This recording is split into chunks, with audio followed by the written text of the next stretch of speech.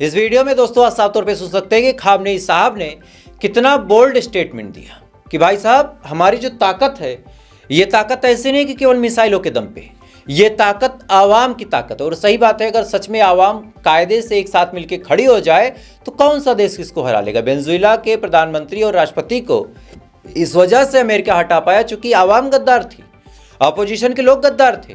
अगर वो गद्दार ना होते तो क्या वेनेजुएला में सत्ता परिवर्तन होता? बड़ा सिंपल सा जवाब है, नहीं। आपसी गद्दारी की वजह से इतनी सारी चीज़ें हुई। खैर, अब आपको अगली खबर बताता हूं।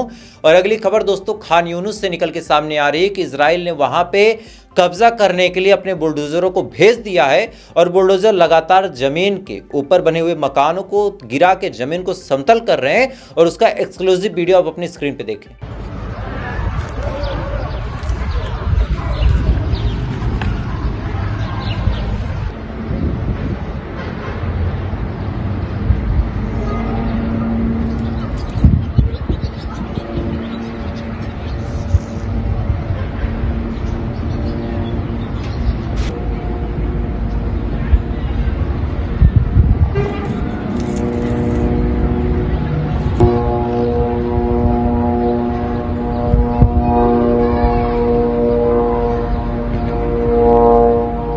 इस वीडियो में दोस्तों आप साफ तौर पे देख सकते हैं कि किस हिसाब से इजराइल के फोर्सेस के लोग लगातार Khan Younis, West Bank, Gaza को तबाह और बर्बाद करने पे लगे हुए हैं। सुबह ही मैंने आपको बताया था कि गाजा की ज़मीन पे केमिकल वेपन का इस्तेमाल किया इजराइल ने, जिससे 2500 से ज़्यादा लोग यानी 2500 से ज़्यादा लोग भाप बन के उड़ गए। और ये नरसंहार इजराइल पिछले कई महीनों से लगातार कर रहा है। भले ही किसी के अंदर का ईमान जगे या ना जगे, लेकिन हमारे और आपके बीच का ईमान जिंदा है। इस वजह से हम आप इसके बारे में बातचीत कर रहे हैं। खैर दोस्तों, इधर ये तमाम चीज़ चल रही, इधर हमारे देश में क्या चल रहा, थोड़ा सा आप इसके बारे में जान लें।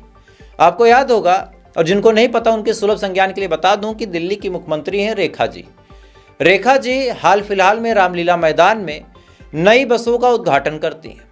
नई बसें हरी हरी कलर की बढ़िया हरी झंडी दिखाई गई और हरी झंडी दिखाने के बाद उनको रवाना किया गया कि आप बसें लेके जाएं और इससे लोगों को बड़ी मदद मिलेगी। अब सुनिए खबर क्या है कि एक शख्स बाकायदा अपना वीडियो जारी करते हुए कहता है कि ये बसें तो मेरी थी। रेखा गुप्ता इन बसों को पुलिस की मदद से उठवा के लेके जाती हैं। हमारी बसें पुरानी थी और पुरानी बसों को नया पेंट करके हरी झंडी दिखा के लॉन्च कर दिया गया। यानी भ्रष्टाचार इस लेवल पे है कि नए बजट का जो पैसा था नई बसों के, वो कहाँ गया किसी को नहीं पता। और पुरानी किसी प्राइवेट बस को रंग चुंग के बाकायदा उसको लॉन्च करके बता दिया गया कि यही नई बसें। अब लॉन्च करने के बाद क्या हुआ कि थोड़ी दूर बाद वो बसें अपने अपने मालिक तक पहुंच गई और आवाम पागल बन गई कि भाई साहब नई बसें आ गई। एक बार उस आदमी ने क्या कुछ कहा, थोड़ा सा सुने आप। देखो दोस्तों, ये वाली बस कितनी सल ढल रही है। कहाँ से आई है? रामलीला मैदान से। कितनी बस गई थी हमारे डिपो से? 8 बसें गई थी और हर डिपो में से गई थी, जब जाकर वहाँ 500 बसें हुई हैं। और वो 500 बसें यही थी जो सरकार ने आज आपको रामलीला मैदान में दिखाई है। उनके पास कोई नई बस नहीं थी। हमारे डिपो से 8 गई है तो और डिपो से 10 गई होंगी, 15 गई होंगी, 5 गई होंगी। हर डिपो से इतनी बस गई हुई है। और ये वाली बस रामलीला मैदान से आई है, कोई नई बसें नहीं है। और वो 500 बस यही थी, 12 मीटर की और 6 मीटर की।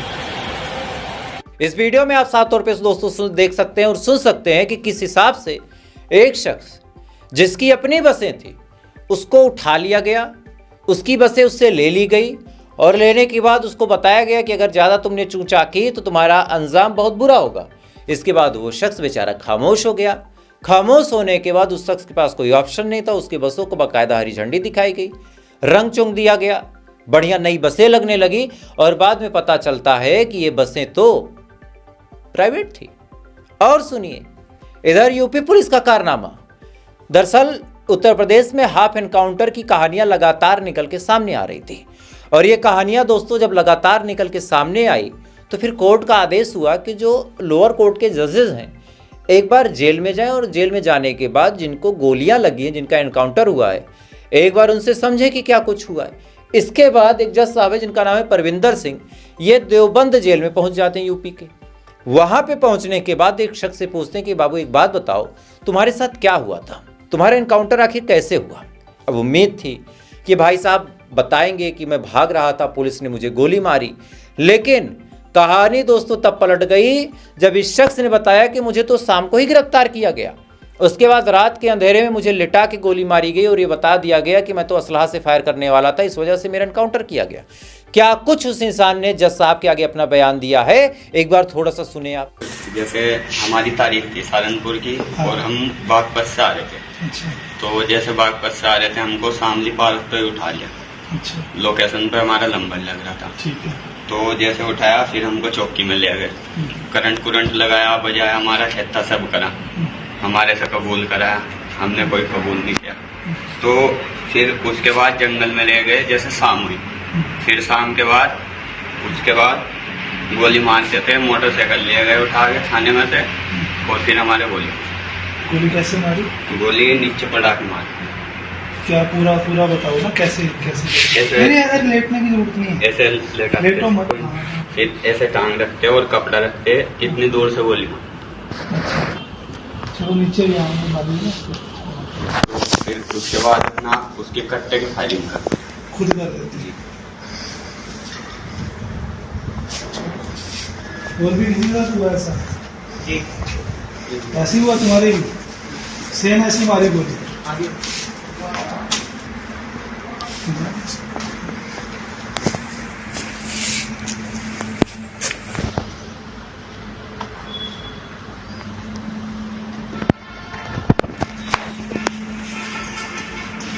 अभी किसी के मारी है? बाकी ठीक सब? इस वीडियो में दोस्तों आप साफ तौर पे सुन सकते हैं कि एक इंसान जो अच्छा भला पुलिस की कस्टडी में था, पुलिस ने उसको मारा, पीटा, इवन करंट तक लगाया, यानी 3rd डिग्री का भी इस्तेमाल किया। उसके बाद रात के अंधेरे में प्रमोशन की लालच में, चूंकि सुप्रीम कोर्ट और हाई कोर्ट ने यह बात साफ तौर पे बोल दी है कि उत्तर प्रदेश की जो पुलिस है वो प्रमोशन पाने के लिए, अपने आप को तरक्की याफ्ता करने के लिए, कोई सिपाही है तो उसको दरोगा बनना है, कोई दरोगा है तो उसको कोतवाल बनना है, कोई कोतवाल साहब है तो उनको एसएसपी बनना है, फिर एसपी बनना है, फिर डीएसपी बनना है, फिर डीजीपी बनना है। यानी तरक्की की राह को पकड़ने के लिए बड़ा सिंपल सा रास्ता है कि किसी मासूम इंसान को पकड़ो जिसके आगे पीछे कोई बैकअप ना हो, बता दो कि इसने गांजा स्मगलिंग की है या फिर इसने डकैती की है, फिर उसको कोने में ले जाके गोली मार दो। यह भी बता दो कि सामने वाले ने काउंटर फायरिंग की, मैं तो अपनी जान पे खेल के इसको पकड़ के लेके आया हूं। उसके बाद क्या, पूरे देश में महिमा मंडन, और फिर क्या मिलेगा, तरक्की और प्रमोशन। यानी ये बात सुप्रीम कोर्ट ने साफ तौर पे बोली, हाई कोर्ट ने साफ तौर पे बोली कि उत्तर प्रदेश की जो पुलिस है वो कुछ खास लोगों को खुश करने के लिए और अपनी तरक्की के लिए ऐसे फेक हाफ एनकाउंटर करती है। और इस बात का जिंदा सबूत इस समय दोस्तों निकल के सामने आ रहा है देवबंद की जेल से, जहां पे एक शख्स को बाकायदा पकड़ा गया और पकड़ने के बाद उसको गोली मार के उसका हाफ एनकाउंटर कर दिया गया।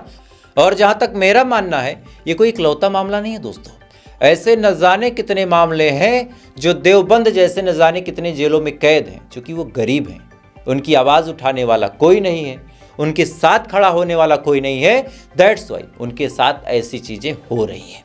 खैर, हमको आपको इंसाफ लेके चलना है, इस वजह से इस वीडियो को ज़्यादा से ज़्यादा शेयर कीजिएगा ताकि लोगों को पता चल सके कि आखिर वो गरीब अगर हैं, मजबूर हैं, उनके पास पैसे नहीं हैं, कोई बढ़िया नेता का पावर नहीं है, तो उनके साथ कुछ भी हो सकता है। दोस्तों, मुझे लगा कि इस वीडियो के माध्यम से अब तक बताया जाए, मैं भी मेरे ऊपर कोई कार्रवाई हो जाए, मैं भी कुछ दिन बाद राजाग्राफी की तरह मेरी भी तस्वीरें आए, हाथ में हथकड़ी बंदी हो। लेकिन इसका क्या मतलब है, ईमान बेच दूँ, सच्ची पत्रकारिता छोड़ दूँ? ये नहीं हो पाएगा। खैर, तो फिलहाल अभी के लिए बस इतना ही। बाकी थोड़ी देर बाद कुछ अहम खबरों के साथ आपसे मुलाकात होगी, और वो खबरें आपसे मिस ना हो, इस वजह से चैनल पे आप नए हैं तो वीडियो को लाइक करके, चैनल को सब्सक्राइब करके अपना प्यार दीजिएगा। बाकी थोड़ी देर बाद आपसे फिर मुलाकात होगी ऐसी किसी खबर के साथ। तब तक आप अच्छे रहें, खुश रहें, अपना ख्याल रखिए, अपने देश का ख्याल रखिए। जय हिंद। ऊपर वाला आपकी हिफाजत।